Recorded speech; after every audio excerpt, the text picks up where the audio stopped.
An indictment for Trump. New House Speaker Nancy Pelosi is starting out with a bang, saying it's a, quote, open discussion today. Everything indicates that a president can be indicted after he is no longer president of the United States. What about a sitting president? Well, the sitting president when he's no longer president of the United States. A president who is in office. Okay. Could Robert Mueller come back and say, I am seeking an indictment? I think that that is an open discussion. I think that is an open discussion in terms of the law. Out front now, former White House ethics czar for President Obama, Norm Eisen, and David Rivkin, who served in the Justice Department and White House counsel's office in the Reagan and George H.W. Bush administrations. Also, former deputy director for the Justice Department's Office of Legal Policy. Norm, let me start with you. You are convinced that President Trump can be indicted. Why? Well, Aaron, I think Nancy Pelosi was right. It's an open question. I do believe the correct answer to that question is that a president can be indicted.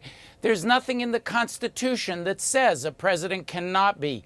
And there's nothing in the policy behind the Constitution, Aaron. After all, the whole idea of America is we didn't want King George. We don't want a monarch. We want a system in which everybody is subject to the law.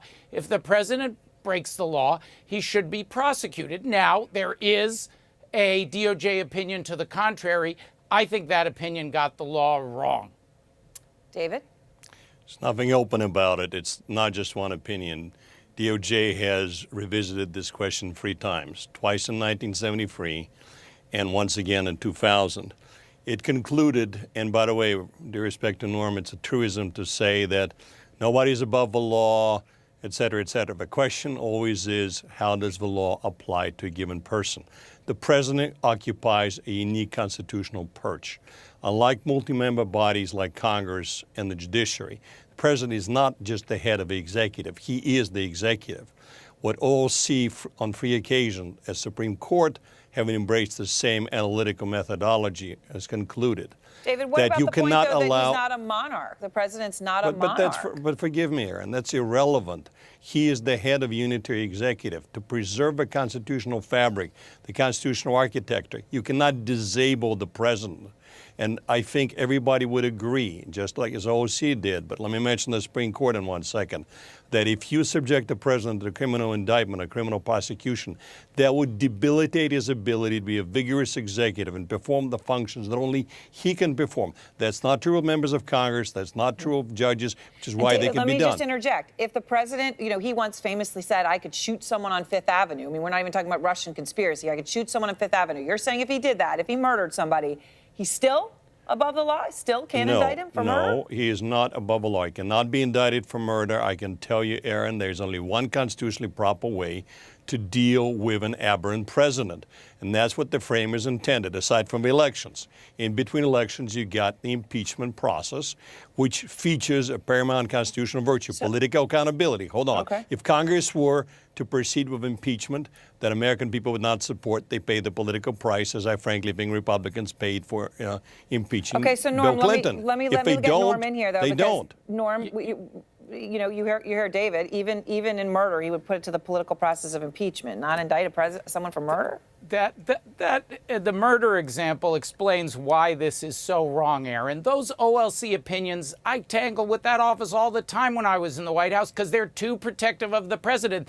It's like Rudy Giuliani saying a president can't be indicted. The courts have never decided it, and I must disagree with David because his arguments have been tried and rejected twice by the Supreme Court, and I think they would do the same thing here. On the contrary. Similar, David, let me finish. A similar argument was launched in United States v. Nixon to prevent the president from being subject to subpoena. It failed. It was tried in Clinton v. Jones. It failed. The constitutional trajectory points to the president being subject to the same laws as the rest of us. That is the idea of America, David. Please. Okay, this is rhetoric. You know perfectly, forgive me, you know perfectly well that in 2000, OC looked at the 3 Supreme Court cases, the very one you mentioned, both Paula Jones case and Nixon case, and concluded that the Supreme Court was using exactly the same analytical paradigm. All what the Supreme Court said in United States versus Nixon, but the particular imposition in the president, subpoenaing certain documents against the generalized assertion of executive privilege was not sufficiently weighty. It intimated there's more particularized assertion of privilege, particularly of a national security variety, would have ruled differently. In Paula Jones, the only reason the court went forward, it said it was a small case. It was not a big deal. And it said if it was otherwise, the case can be stayed. So look, you know perfectly well, since you read those opinions, that OC drew a lot of comfort from the fact that in three leading Supreme Court cases, United States versus Nixon, Fitzgerald versus Nixon, and Clinton versus Paula Jones, the Supreme Court validated the very balancing approach, starting from the proposition you cannot incapacitate the president by destroying this country. Norm, before we go, I want to ask you, because you bring up Rudy Giuliani. He says Mueller's team has admitted to him that they can't indict. He said all they can do is write a report. They can't indict. They acknowledge that to us. Do you think Mueller actually said that to Rudy Giuliani?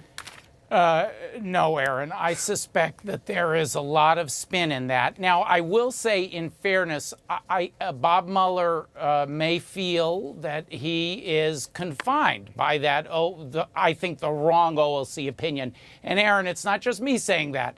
Conservative legal scholars disagree with David, like Ken Starr himself, who said a president can be indicted. Yes.